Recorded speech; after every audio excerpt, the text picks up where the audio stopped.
Jayant T, Vittal ಗೌಡ್ರು, Girish mutton ಅವರು ಮಹೇಶ್ ಶೆಟ್ಟಿ ತಿಮರೋಡಿಗೆ ಕೊಟ್ಟಂತಹ ನೋಟಿಸ್ ಅನ್ನು ಪ್ರಶ್ನಿಸಿ ಹೈಕೋರ್ಟ್ಗೆ ಮೊರೆ ಹೋಗಿರುವಂತದ್ದು.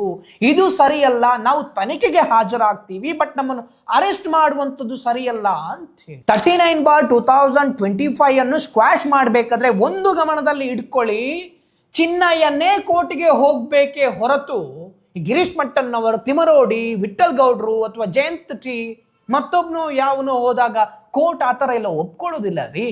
ಚಿನ್ನಯ್ಯನ ಬ್ರೈನ್ ವಾಶ್ ಮಾಡೋಕೆ ಶುರು ಮಾಡಿದ್ರ ಅಂತ ಹೇಳಿ. ಯಾಕಂತ ಹೇಳಿದ್ರೆ ಅಲ್ಲಿ ಏನೋ ನಡೆದಿದೆ ಅನ್ನೋದಕ್ಕೆ ಸ್ಪಷ್ಟ ಉದಾಹರಣೆ ಏನು ಅಂತ ಹೇಳಿದ್ರೆ ಬರೀ ಚಿನ್ನಯ್ಯ ಹೇಳಿಕೆ ಕೊಟ್ಟಿರುವಂತದ್ದಲ್ಲ. ಡಾಕ್ಟರ್ ಮಹಾಬಲ್ ಶೆಟ್ಟಿ ಹೇಳ್ತಾರೆ, 6ನೇ ಗುಂಡಿಯಲ್ಲಿ ಮೂಳೆಗಳು ಸಿಕ್ಕಾಗ ನಾನು 70 ಅನ್ಐಡೆಂಟಿಫೈಡ್ ಬಾಡಿ ಈ ಜಾಗದಲ್ಲಿ ಪೋಸ್ಟ್ ಮಾರ್ಟಮ್ ಮಾಡಿದ್ದೇನೆ. ಓಕೆ, ಸ್ಪಾಟ್ ಅಲ್ಲಿ ಒಂದು 20-22 ಬಾಡಿ ಪೋಸ್ಟ್ ಮಾರ್ಟಮ್ ಮಾಡಿದೆ ಅದೇ ಜಾಗದಲ್ಲಿ. ಇವತ್ತು ಯಾವ ಹುಡುಕ್ತಾ ಇದ್ದಾರೆ ಅದೇ ಜಾಗದಲ್ಲಿ. ಅಲ್ಲಿ ಪೋಸ್ಟ್ ಮಾರ್ಟಮ್ ಆದ ಕೂಡಲೇ ಅದನ್ನು ಅಲ್ಲಿ ಒಂದು 10-15 ಮೀಟರ್ ಒಳಗೆ ಅಲ್ಲಿ ಹೋಗಿದ್ದಾರೆ. ಆಲಡ್ಕ ಅನ್ನುವಂತಹ ನಾಗಬಣದಲ್ಲಿ ಸತ್ತಂತಹ ಮೃತದೇಹದ್ದು ಕೊಕ್ಕಡದಲ್ಲಿರ್ತಕ್ಕಂತಹ ವೈದ್ಯಾಧಿಕಾರಿಗಳು ಕೊಳೆತ ಮೃತದೇಹಗಳ ಪರೀಕ್ಷೆ ಮಾಡಿರುವಂತದ್ದು ಕೂಡ ಎವಿಡೆನ್ಸ್ ಇದೆ. ಹಾಗಿರ್ಬೇಕಾದ್ರೆ ಯಾಕೆ 70 ಕಿಲೋಮೀಟರ್ ಇಂದ ಮಹಾಬಲ್ ಶೆಟ್ರು ಬಂದಿರುವಂತದ್ದು? ಶೇಖರ್ ಬೆಳಾಳ್ ಅನ್ನುವಂತ ವ್ಯಕ್ತಿ ಹೇಳ್ತಾರೆ ಏನು ಅಂತ ಹೇಳಿದ್ರೆ, ಈಗೇನು ಹುಡುಕ್ತಾ ಇದ್ದಾನೆ ಅಲ್ಲಿ ತೋರಿಸ್ತಾ ಇದ್ದಾನೆ 1, 2, 3, 4, 13ರವರೆಗೆ ಅಲ್ಲಿ ಇದು ಮಾಡುವಾಗ ಅಲ್ಲಿ ಹೆಣಗಳನ್ನು ಹಾಕ್ತಿದ್ದದ್ದು, ಪಂಚಾಯತಿ ಹೆಣ ಹಾಕ್ತಿದ್ದದ್ದು. ಯಾಕಂದ್ರೆ ಇದನ್ನು ನಾವು ಕಣ್ಣಾರೆ ನೋಡಿದ್ದೇವೆ. ಹಾಗಾದ್ರೆ ಇಲ್ಲಿ ನಮ್ಗೆ ಸ್ಪಷ್ಟವಾಗಿ ಗೊತ್ತಾಗುವಂತದ್ದು ಏನು ಅಂತ ಹೇಳಿದ್ರೆ, ಹೂತ್ ಹಾಕಿದ್ದು ಸತ್ಯ ಸತ್ಯ ಸತ್ಯ. ಹಾಗಾದ್ರೆ ಆ ಬಾಡಿಗಳು ಎಲ್ಲಿ ಹೋಯ್ತು? ಹೂತ್ ಹಾಕಿದ್ದಂತೂ ಸ್ಪಷ್ಟವಾಗಿ ಗೊತ್ತಾಗುತ್ತೆ, ಹೂತ್ ಹಾಕಿದ್ದಾರೆ. UDR ನೋಡಿದಾಗ ಗೊತ್ತಾಗುತ್ತೆ. ಧರ್ಮಸ್ಥಳದಲ್ಲಿ ಹೂತು ಹಾಕಿರುವಂತಹ ಪ್ರಕರಣಕ್ಕೆ ಸಂಬಂಧಪಟ್ಟ ಹಾಗೆ ಮಾಧ್ಯಮದ ಮೌನ ಯಾಕೆ ಅನ್ನುವಂತ ವಿಚಾರದಲ್ಲಿ ನಾನು ಪ್ರಶ್ನೆಯನ್ನು ಕೂಡ ಮಾಡಿದ್ದೆ.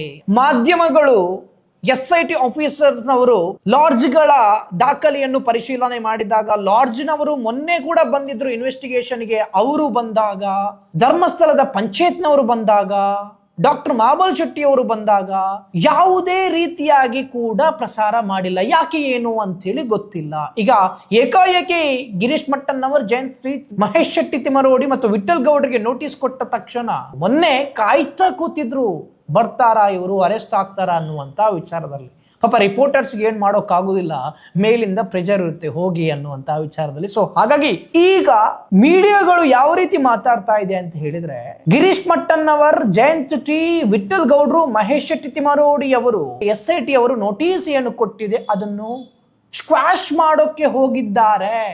ಆದ್ರೆ ಮೀಡಿಯಾಗಳು ಯಾವ ರೀತಿ ಬಿಂಬಿಸ್ತಾ ಇದೆ ಅಂತ ಹೇಳಿದ್ರೆ, ಇವರು 39/2025 ಚಿನ್ನಯ್ಯನ ಮೇಲೆ ಒಂದು ಕೇಸ್ ಆಗಿತ್ತು, FIR ಕೂಡ ದಾಖಲಾಗಿತ್ತು, ಚಿನ್ನಯ್ಯ ಅರೆಸ್ಟ್ ಕೂಡ ಆಗಿದ್ದಾನೆ. 39/2025 ಅಲ್ಲಿ ಯಾವುದು ಪ್ರಕರಣ ದಾಖಲಾಗಿತ್ತು ಅದನ್ನೇ ಸ್ಕ್ವಾಶ್ ಮಾಡಬೇಕು ಅಂತೇಳಿ ಹೋಗಿದ್ದಾರೆ ಅನ್ನುವಂತ ವಿಚಾರದಲ್ಲೂ ಕೂಡ ಈಗ ಮೀಡಿಯಾ ಬಿಂಬಿಸ್ತಾ ಇದೆ ಅಂತ ಹೇಳಿದ್ರೆ ಯೋಚನೆ ಮಾಡಿ ನೋಡಿ, ಇವರು ಏನ್ ಸಂದೇಶ ಜನಗಳಿಗೆ ಕೊಡ್ತಾ ಇದ್ದಾರೆ, ಇವರ ಉದ್ದೇಶ ಏನು? ಹಾಗಾದ್ರೆ ಷಡ್ಯಂತ್ರದಲ್ಲಿ ಪಾಲ್ಗೊಂಡವರು ಯಾರು ಅನ್ನುವಂತ ವಿಚಾರದಲ್ಲಿ ಜಯಂತ್ ಟಿ ಆಗಿರ್ಬೋದು, ವಿಠಲ್ ಗೌಡ್ರ ಆಗಿರ್ಬೋದು, ಗಿರೀಶ್ ಮಟ್ಟನ್ ಅವರಾಗಿರ್ಬೋದು, ಯೂಟ್ಯೂಬರ್ಸ್ ಆಗಿರ್ಬೋದು, 9 ದಿನಗಳ ಕಾಲ ನಿರಂತರವಾಗಿ ವಿಚಾರಣೆಗೆ ಒಳಪಟ್ರಲ್ವೇ. ಒಬ್ಬ ಯೂಟ್ಯೂಬರ್ ಅನ್ನು ಕೂಡ 9 ದಿನಗಳ ಕಾಲ ವಿಚಾರಣೆಗೆ ಒಳಪಡಿಸಿದ್ರು SIT. ಯಾವ ರೀತಿ ಇವರು ಟೆರರಿಸ್ಟಾ 9 ದಿನ ಇನ್ವೆಸ್ಟಿಗೇಷನ್ ಮಾಡೋಕೆ? ಹಾಗಾದ್ರೆ ಈಗ ಚಿನ್ನಯ್ಯನ 183 ಮರು ಹೇಳಿಕೆ ಆಯಿತು, ತಪ್ಪೊಪ್ಪಿಗೆ ಅನ್ನುವಂತ ಹೇಳಿಕೆಯನ್ನು ಕೊಟ್ಟಿದ್ದಾನೆ. ಅದರ ಆಧಾರದ ಮೇಲೆ ಇನ್ವೆಸ್ಟಿಗೇಷನ್ಗೆ ಕರೀತಾರೆ ಅಂತ ಹೇಳಿದ್ರೆ ಅರೆಸ್ಟ್ ಮಾಡೋಕೆ ಅನ್ನುವಂತ ವಿಚಾರದಲ್ಲಿ ಒಂದಷ್ಟು ಜನ ಹೇಳಿದ್ರು. ಸೊ ಇದು ರೀತಿ ಸರಿಯಲ್ಲ ಅನ್ನುವಂತ ವಿಚಾರದಲ್ಲಿ ಇವರು ಈ ನೋಟಿಸ್ ಅನ್ನು ಪ್ರಶ್ನಿಸಿ ಜಯಂತ್ ಟಿ, ವಿಠಲ್ ಗೌಡ್ರು, ಗಿರೀಶ್ ಮಟ್ಟನ್ ಅವರು ಮಹೇಶ್ ಶೆಟ್ಟಿ ತಿಮರೋಡಿಗೆ ಕೊಟ್ಟಂತಹ ನೋಟಿಸ್ ಅನ್ನು ಪ್ರಶ್ನಿಸಿ ಹೈಕೋರ್ಟ್ಗೆ ಮೊರೆ ಹೋಗಿರುವಂತದ್ದು. ಇದು ಸರಿಯಲ್ಲ, ನಾವು ತನಿಖೆಗೆ ಹಾಜರಾಗ್ತೀವಿ, ಬಟ್ ನಮ್ಮನ್ನು ಅರೆಸ್ಟ್ ಮಾಡುವಂತದ್ದು ಸರಿಯಲ್ಲ ಅಂತ ಹೇಳಿ ಚಿನ್ನಯ್ಯ 2-3 ಹೇಳಿಕೆ ಕೊಟ್ಟಿದ್ದಾನ್ರಿ. ಬರೀ ಒಂದೊಂದು ಹೇಳಿಕೆ ಕೊಟ್ಟಿರುವಂತದ್ದು ಅಲ್ಲ. ಮೊದಲಿಗೆ ಬಂದಂತ ಚಿನ್ನಯ್ಯ ಮಹೇಶ್ ಶೆಟ್ಟಿ ತಿಮರೋಡಿ ಅವರ ಮನೆಯಲ್ಲಿ ಯಾವ ರೀತಿಯಾಗಿ ಎಕ್ಸ್ಪ್ಲೈನ್ ಮಾತಾಡಿದ ಅನ್ನುವಂತ ವಿಡಿಯೋವನ್ನು ಕಂಪ್ಲೀಟ್ ಆಗಿ ಇಡೀ ರಾಜ್ಯವೇ ನೋಡಿದೆ. ನಾನು ಹೂತ್ ಹಾಕಿದ್ದು ಹೌದು, ಪ್ರೆಷರ್ ಆಗಿ ಹೂತ್ ಹಾಕಿಸ್ತಾ ಇದ್ರು ಅನ್ನುವಂತ ವಿಚಾರದಲ್ಲಿ 1-1.5 ಗಂಟೆಗಳ ಕಾಲ ನಿರಂತರವಾಗಿ ಮಾತಾಡಿದಂತ ವಿಡಿಯೋವನ್ನು ಕೂಡ ಎಲ್ಲರೂ ನೋಡಿದ್ದಾರೆ. ಅದರಲ್ಲಿ ಏನಾದ್ರು ಅವನನ್ನು ಬೆದರಿಕೆ ಹಾಕಿಸಿ ಷಡ್ಯಂತ್ರ ರೂಪಿಸಿ ಮಾಡಿದ ರೀತಿಯಲ್ಲಿ ಇದೆಯಾ? ಇಲ್ಲ. ನಂತರದಲ್ಲಿ ಸುಪ್ರೀಂ ಕೋರ್ಟ್ ಅಲ್ಲಿ ಅಫಿಡವಿಟ್ ಆಗ್ತಾನೆ, ಕಂಪ್ಲೇಂಟ್ ಅನ್ನು ಕೂಡ ಕೊಡ್ತಾನೆ. ಕಂಪ್ಲೇಂಟ್ ಅಲ್ಲಿ ಎಳೆಯಾಗಿ ಬಿಚ್ಚಿರ್ತಾನೆ ಚಿನ್ನಯ್ಯ. 39/2025 ಅಲ್ಲಿ ಕಂಪ್ಲೇಂಟ್ ಕೂಡ ದಾಖಲಾಗುತ್ತೆ ಧರ್ಮಸ್ಥಳ ಸ್ಟೇಷನ್ ಅಲ್ಲಿ, SIT ಕೂಡ ರಚನೆಯಾಗುತ್ತೆ. ಆನಂತರ 183 ಅಡಿಯಲ್ಲಿ ಮೊದಲ ಹೇಳಿಕೆ ಬೆಳ್ತಂಗಡಿ ಕೋರ್ಟ್ ಅಲ್ಲಿ ಕೂಡ ಕೊಡ್ತಾನೆ ಚಿನ್ನಯ್ಯ, ಹೌದು ನಾನು ಊತಾಕಿದ್ದು ಹೌದು ಅನ್ನುವಂತ ವಿಚಾರದಲ್ಲಿ. ಆ ನಂತರ SIT ಗೆ ಬರ್ತಾನೆ, 13 ಪಾಯಿಂಟ್ ಅನ್ನು ಕೂಡ ನೋಟ್ ಮಾಡ್ತಾರೆ, ಅಗಿಯೋಕೆ ಶುರು ಮಾಡ್ತಾರೆ.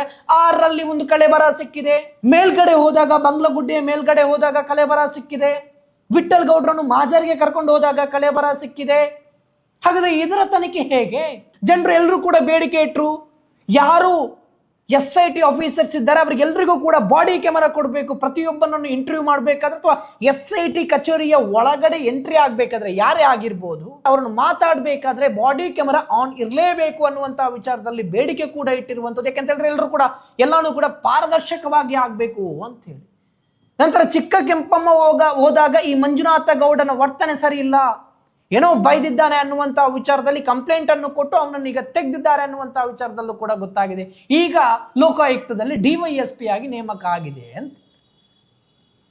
ಆ ನಂತರದಲ್ಲಿ ಕೇಸ್ ಟರ್ನ್ ಆಗೋಕೆ ಶುರುವಾಗಿರುವಂತದ್ದು ಅಂತ ಹೇಳಿದ್ರೆ ಒಂದಷ್ಟು ಏನೋ ನಡೆದಿದೆ ಅಂತೇಳಿ ಗೊತ್ತಿಲ್ಲ. ಯಾವ ರೀತಿ SIT ನಡೆ ಇರುತ್ತೆ ಮುಂದಿನ ದಿನಗಳಲ್ಲಿ ಅನ್ನುವಂತಹ ವಿಚಾರದಲ್ಲಿ ಮೋಸ್ಟ್ಲಿ ಇವತ್ತು 4 ಗಂಟೆಗೆ ಹೈಕೋರ್ಟ್ ಅಲ್ಲಿ ಅದರ ಬಗ್ಗೆ ವಿಚಾರಣೆ ಕೂಡ ಇದೆ. ಹೈಕೋರ್ಟ್ ಏನ್ ತೀರ್ಪು ನೀಡುತ್ತೆ ಅಂತ ಹೇಳಿ ಕಾದು ನೋಡ್ಬೇಕಾಗಿದೆ. ಅಂತ ಹೇಳಿದ್ರೆ ವಿಚಾರಣೆಗೆ ನಾವು ಹೋಗ್ತೀವಿ ಸ್ವಾಮಿ, ಅದರಲ್ಲಿ ಏನಿಲ್ಲ, ಆದ್ರೆ ಅರೆಸ್ಟ್ ಮಾಡುವಂಥದ್ದು ನಮ್ಮನ್ನು ಸರಿಯಲ್ಲ ಅಂತೇಳಿ. ಯಾಕೆಂತ ಹೇಳಿದ್ರೆ 39/2025 ಅಲ್ಲಿ ಏನ್ ಸೆಕ್ಷನ್ ಹಾಕಿದ್ದಾರೆ, ಒಂದು ವೇಳೆ ಅರೆಸ್ಟ್ ಮಾಡಿದ್ರೆ ಚಿನ್ನಯ್ಯ ಎಷ್ಟು ದಿನಗಳ ಕಾಲ ಜೈಲಲ್ಲಿ ಇರ್ತಾನೆ ಅಷ್ಟೇ ದಿನಗಳ ಕಾಲ ಕೂಡ ಇವರು ಕೂಡ ಜೈಲಲ್ಲಿ ಇರ್ಬೇಕಾಗುತ್ತೆ.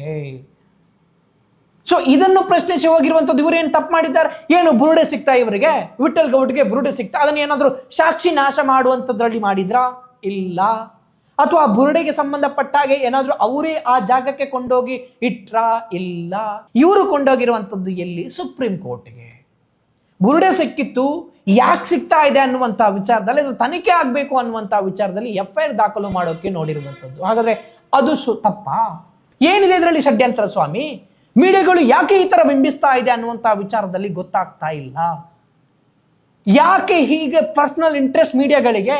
ಆಯ್ತಪ್ಪ, Padmalatha C report, Vedavalli C report, ಆನೆ ಮಾವುತ ಸಿ ರಿಪೋರ್ಟ್, ಸೌಜನ್ಯ ಪ್ರಕರಣಕ್ಕೆ ಆರೋಪಿ ಇಲ್ಲ. ಇದನ್ನೆಲ್ಲ ಯಾಕೆ ಪ್ರಶ್ನೆ ಮಾಡ್ತಾರೆ? ಇದನ್ನೆಲ್ಲ ನೋಡುವಾಗ ನಮ್ಗೆ ಗೊತ್ತಾಗೋದಿಲ್ವಾ? ಡಬಲ್ ಮಾಡ್ರ ಆನೆ ಮಾವುತನ ಕೇಸಲ್ಲಿ ಸಿ ರಿಪೋರ್ಟ್ ಆಗಿದೆ, ಆರೋಪಿ ಇಲ್ಲ ಅಂತ ಹೇಳಿದ್ರೆ ಏನರ್ಥ? ವೇದವಲ್ಲಿ, ಪದ್ಮಲತಾ, ಸೌಜನ್ಯ, CBI ತನಿಖೆ ಆಗಿದೆ, ಅಕ್ವಿಟಲ್ ಕಮಿಟಿ ರಚನೆ ಮಾಡಬೇಕು ಅಂತೇಳಿ ಕೂಡ ಕೋರ್ಟ್ ಹೇಳಿದೆ 2 ಬಾರಿ, ಅದನ್ನು ಮಾಡ್ತಾ ಇಲ್ಲ ಸರ್ಕಾರ. ಹಾಗಾದ್ರೆ ಈ ಧರ್ಮಸ್ಥಳದ ವಿಚಾರಕ್ಕೆ ಸಂಬಂಧಪಟ್ಟ ಹಾಗೆ ಯಾರಿಗೂ ಕೂಡ ಸರಿಯಾಗಿ ಇನ್ವೆಸ್ಟಿಗೇಷನ್ ಮಾಡುವಂತ ಇಂಟ್ರೆಸ್ಟ್ ಇಲ್ಲ. ಅಲ್ಲಿ ಅನ್ಯಾಯ ನಡೆದಿದ್ಯೋ ಇಲ್ವಾ ಅದನ್ನು ಕೂಲಂಕುಷವಾಗಿ ಅಧ್ಯಯನ ಮಾಡಿ ಇದಕ್ಕೆಲ್ಲ ತಾರ್ಕಿಕ ಅಂತೇಳಿ ಕೊಡಿ ಅಂತೇಳಿ ಹೇಳುವಂತ ಬದಲು ಇದನ್ನು ಷಡ್ಯಂತ್ರದ ರೂಪದಲ್ಲಿ ಮಾಡೋಕೆ ಹೊರಟಿದ್ದಾರೆ ಅಂತ ಹೇಳಿದ್ರೆ ಏನ್ ಅರ್ಥ ಇದ್ರದ್ದು? ಜನರು ಏನಂತ ತಿಳ್ಕೊಳ್ಬೇಕು? ಷಡ್ಯಂತ್ರ ಮಾಡಿದ್ರೆ ಒಳಗಾಕಿ ಹಾಕ್ಬೇಡಿ ಅಂತೇಳಿ ಹೇಳೋದಲ್ಲ ನಾನು. ಇಲ್ಲಿ ಎಷ್ಟು ಎವಿಡೆನ್ಸ್ ಇದೆ ಎಲ್ರು ಹೇಳ್ತಾ ಇದ್ದಾರೆ. ಅದನ್ನು ಬಿಟ್ಟು ಪದ್ಮಲತನ ಪ್ರಕರಣದ ಬಗ್ಗೆ ಕಂಪ್ಲೇಂಟ್ ಅನ್ನು ಕೊಟ್ಟರು, ಕುಸುಮಾವತಿ ಅವರು ಕೂಡ ಕಂಪ್ಲೇಂಟ್ ಅನ್ನು ಕೊಟ್ಟರು. ಎಷ್ಟು ಚೆನ್ನಾಗಿ ಡ್ರಾಫ್ಟ್ ಮಾಡಿ ಕಂಪ್ಲೇಂಟ್ ಅನ್ನು ಕೊಟ್ಟಿದ್ದಾರೆ ಅವರು.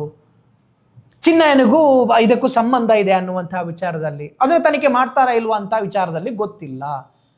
39/2025 ಅನ್ನು ಸ್ಕ್ವಾಶ್ ಮಾಡಬೇಕಾದ್ರೆ ಒಂದು ಗಮನದಲ್ಲಿ ಇಟ್ಕೊಳ್ಳಿ, ಚಿನ್ನಯ್ಯನ್ನೇ ಕೋರ್ಟ್ಗೆ ಹೋಗ್ಬೇಕೇ ಹೊರತು ಗಿರೀಶ್ ಮಟ್ಟನ್ ಅವರು, ತಿಮರೋಡಿ, ವಿಠಲ್ ಗೌಡ್ರು ಅಥವಾ ಜಯಂತ್ ಟಿ ಮತ್ತೊಬ್ನು ಯಾವನು ಹೋದಾಗ ಕೋರ್ಟ್ ಆತರ ಎಲ್ಲ ಒಪ್ಕೊಳ್ಳೋದಿಲ್ಲ ರೀ. ಈ ಕೇಸನ್ನೇ ಸ್ಕ್ವಾಶ್ ಮಾಡಿ ಅನ್ನುವಂತ ವಿಚಾರದಲ್ಲಿ ಇನ್ವೆಸ್ಟಿಗೇಷನ್ಗೆ ಹಾಜರಾಗ್ತೀವಿ ಬಟ್ ಅರೆಸ್ಟ್ ಮಾಡಬಾರ್ದು ಅನ್ನುವಂತ ವಿಚಾರದಲ್ಲಿ ಹೈಕೋರ್ಟ್ಗೆ ಮೊರೆ ಹೋಗಿರುವಂತದ್ದು. ಅದಕ್ಕೆ ಕಾರಣಗಳನ್ನು ಕೊಡ್ತಾರೆ ಅವರು. ಯಾಕೆ ನಮ್ಮನ್ನು ಅರೆಸ್ಟ್ ಮಾಡಬಾರ್ದು, ಯಾಕೆ ಇದರಲ್ಲಿ ಏನ್ ನಡೆದಿದೆ ಅನ್ನುವಂತ ವಿಚಾರದಲ್ಲಿ ಇಳಿಲಾಗಿ ಬಿಚ್ಚಿರ್ತಾರೆ. ಪಿಪಿಗೂ ಕೂಡ ವಾದ ಮಾಡುವಂತದ್ದು ಇದೆ ಅಲ್ಲಿ ಪಬ್ಲಿಕ್ ಪ್ರಾಸಿಕ್ಯೂಟರ್ಗೆ.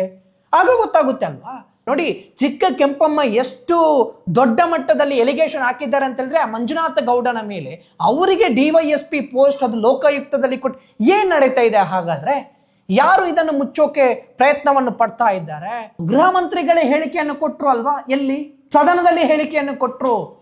ಅದರಲ್ಲಿ ಸಾಯಿಲ್ ಟೆಸ್ಟ್ ಆಗ್ಬೇಕಾಗಿದೆ, ಎಲುಬುಗಳು ಕರಗುತ್ತೆ, ಮಾಧ್ಯಮಗಳಿಗೆ ಬರುವಂತದ್ದು ಎಲ್ಲಾನು ಸುಳ್ಳು, ಅದು ಸತ್ಯಕ್ಕೆ ದೂರವಾಗಿರುವಂತದ್ದು ಅನ್ನುವಂತ ವಿಚಾರದಲ್ಲೂ ಕೂಡ ಹೇಳಿದ್ರಲ್ವಾ ಗೃಹ ಮಂತ್ರಿಗಳು. ಹೇಳಿ ಅರ್ಧ ಮಾತು ಕೇಳ್ಕೊಂಡೇನೋ ಮಾಡಿದ್ದಾನೆ ಅಂತ ಈಗ ಹೇಳಿದ್ರಲ್ಲ, ಮಾಧ್ಯಮದಲ್ಲಿ ಬರ್ತಾ ಇದೆ ಅಂತೇಳಿ, ಅದು ಕೂಡ ಸತ್ಯ ಅಲ್ಲ.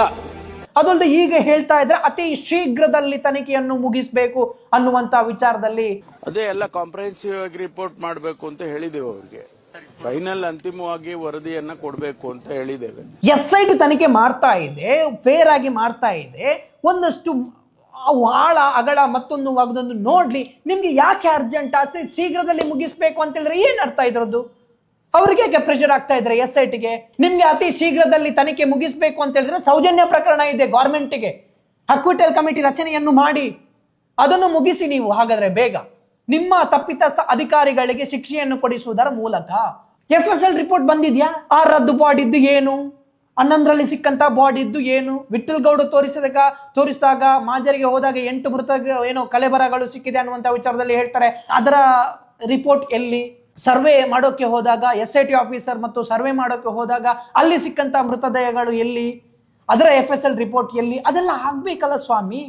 39/2025 ಇದೆಲ್ಲ ಆಗುತ್ತೆ ಅಲ್ವಾ? ಅದಕ್ಕಿಂತ ಮುಂಚೆ ಶೀಘ್ರ ವರದಿ ಕೊಡಿ ಅಂತ ಹೇಳಿ ಯಾಕೆ ಇಷ್ಟು ಪ್ರೆಷರ್ SIT ಮೇಲೆ? ಯಾರು ಪ್ರೆಷರ್ ಎಷ್ಟು ಹಾಕ್ತಾ ಇದ್ದಾರೆ ಜನಗಳಿಗೆ ಅರ್ಥ ಆಗಿದೆ ಬಿಡಿ. ಆದ್ರೆ ಒಂದು ಮಾತ್ರ ನೆನಪಲ್ಲಿ ಇಟ್ಕೊಳ್ಳಿ ನೀವು, SIT ಮೇಲೆ ಏನೇ ಪ್ರೆಷರ್ ಹಾಕಿದ್ರು, SIT ಏನೇ ರಿಪೋರ್ಟ್ ಕೊಟ್ಟರು, ಜನಗಳಂತೂ ಸುಮ್ಮನೆ ಇರೋಕೆ ಸಾಧ್ಯನೇ ಇಲ್ಲ.